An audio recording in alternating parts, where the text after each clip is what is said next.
Do you do that on a regular basis? What you were doing? Yeah, I catch on fire sometimes, but not my skin. You need to might use some kind of flame retardant tape or something. Yeah, they're my buddy girl that I work with.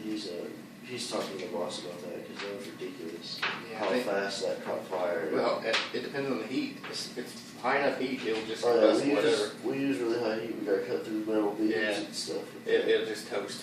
And that kind of stuff just will kill it. You're lucky it didn't burn through you like butter. Felt like it was going to. Felt like it was eating me and stuff. So I don't know.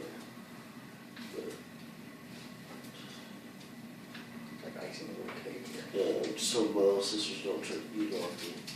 I'll go to a gingerbread house. It's funny. Like I said, they make all kinds of flame retardant garments. That's what I would do. I got that on video.